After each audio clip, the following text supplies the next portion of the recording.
നല്ല പായസം പറയാണ്ടിരിക്കാൻ വയ്യ. കേരളത്തിലെ മികച്ചമായ ഇത്തവണേ ഓണത്തിന് വീട്ടിൽ ചെന്നപ്പോ നാത്തും പറഞ്ഞു, ചേച്ചി നമുക്ക് കരിക്ക് പായസം വെക്കാന്ന് പറഞ്ഞു. അവള് യൂട്യൂബിൽ കണ്ടതാണ് അത്ര. നമ്മ കേരളത്തിലാണ് ജനിച്ചെന്നുണ്ടെങ്കിലും കരിക്ക് പായസം ആദ്യമായിട്ട് തന്നെ കുടിക്കാൻ പോണേ. അപ്പൊ ആങ്ങളൊക്കെ എത്തണ ഒരു തെങ്ങായിരുന്നു, അതുകൊണ്ട് തന്നെ അവൻ ഒരു 5 കരിക്ക് കിട്ടും. കരിക്കിന്റെ വെള്ളമൊക്കെ എടുത്തു വെച്ച ശേഷം അതിന്റെ ഉള്ളിലത്തെ കാമ്പ് നമുക്ക് എടുക്കണം കേട്ടാ. ഈ വക വെറൈറ്റി സാധനങ്ങളൊക്കെ കഴിക്കാനായിട്ട് എന്റെ മോന് ഭയങ്കര താല്പര്യമാണ് കേട്ടാ.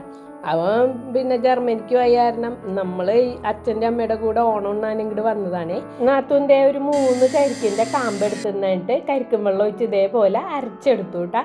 മിക്സിയുടെ അരച്ചെടുത്തിട്ട് ബാക്കി 2 കരിക്ക് ഇതേപോലെ നുറുക്കിയെടുക്കുകയാണ് ചെയ്തത്.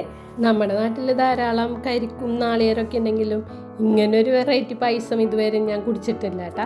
ഒരു 4 പാക്കറ്റ് പാല് 500 ml പൊട്ടിച്ചൊഴിച്ചത് നമ്മൾ തിളപ്പിച്ച് വറ്റിച്ചെടുക്കണം കേട്ടാ. അപ്പോൾ അത് നമ്മൾ അടുപ്പത്ത് വെച്ച് വറ്റി വന്നപ്പോൾ അതിലേക്ക് നമ്മൾ കരിക്ക് മിക്സിയിൽ അടിച്ചില്ലേ, ആ ഒരു മിശ്രിതം ഇതിലേക്ക് ഒഴിച്ചു കൊടുത്തു കേട്ടാ. ഇനി ഇതും ഒന്ന് തിളച്ച് വറ്റി വരണം കേട്ടോ. നമുക്ക് ആദ്യമായിട്ട് കുടിക്കാൻ പോകുന്നതുകൊണ്ട് തന്നെ നല്ലൊരു ആകാംക്ഷ ഉണ്ടായിരുന്നു കേട്ടോ ഇത് കഴിക്കാനായിട്ട്.